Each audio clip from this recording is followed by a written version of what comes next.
আসসালামু আলাইকুম আমার কলিজার ভাইয়েরা। ভাই দয়া করে ভিডিওটা কেউ ধাক্কা মারবেন না। ভিডিওটা সবাই আগে আপনারা একটু মনোযোগ দিয়ে দেখবেন যে আমার প্রবাসী ভাইয়েরা কতটুকু পরিশ্রম করে এই প্রবাসীর মাটিতে। আজকে আপনাদের মাঝে আমি তুলে ধরেছি, আপনারা সবাই দেখুন যে আমার প্রবাসী ভাইয়েরা কতটুকু কষ্ট করে। আসলে ভাই আমরা কিন্তু অনেক পরিশ্রম করি ভাই প্রবাসীর মাটিতে, কিন্তু আসলে কেউ বোঝে না ভাই। আর পরিবারকে যদি বোঝাতে চাই, সে কখনো বুঝতে চাবে না ভাই। কারণ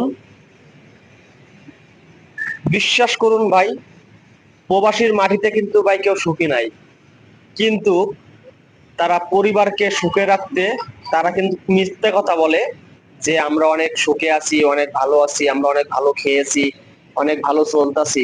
আসলে ভাই সম্পূর্ণটাই মিছে কথা ভাই। কিন্তু আসলে পরিবারকে সান্ত্বনা দেওয়ার জন্য কিন্তু ভাই আমরা মিছে কথাগুলো বলে বলে থাকি।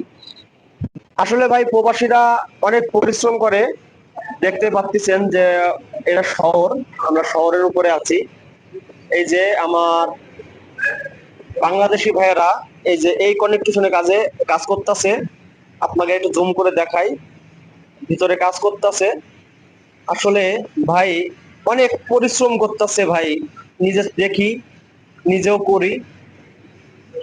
আসলে কিছু বলার নাই আমাদের ভাই, বিদেশের মাটিতে যারা আমার প্রবাসী ভাইয়েরা ভাইয়েরা আয়েছে, ভাই বোনেরা আয়েছে, আসলে সবাই অনেক পরিশ্রম করতেছে ভাই। তাদের জন্য আমি দোয়া করি, ইনশাল্লাহ আমার জন্য সবাই দোয়া করবেন। দেখতেই পাচ্ছেন এটা আমাদের থাকার বিল্ডিং, এই বিল্ডিং আমরা থাকি, এটা 14 তলা ভবন। কিন্তু মালয়েশিয়া এসে একটা জিনিস বুঝতে পারছি ভাই, যে আত্মীয় স্বজন, মা বাপ, বউ ছেলে পেলে রাইকে একা একা থাকার যন্ত্রণাটা কি ভাই।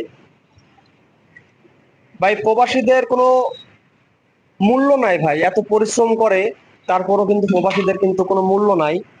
এই যে আমার প্রবাসী ভাইরা কাজ করতেছে, এই যে কিরাঙে করে মাল তুলতেছে, বাকেট কিরাং, আহ যা বলে টাওয়ার কিরাং।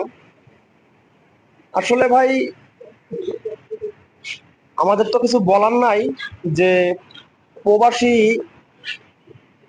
এতটা পরিশ্রমের পরেও যখন রুমে যাই, রুমে যে রান্না বাড়া করে গা গোসল ধুয়ে ফ্রেশ হয়ে যখন চারটে খাওয়া খাইতে যাই, তখন কিন্তু ভাই পরিবারের কথা তখন মনে ওঠে।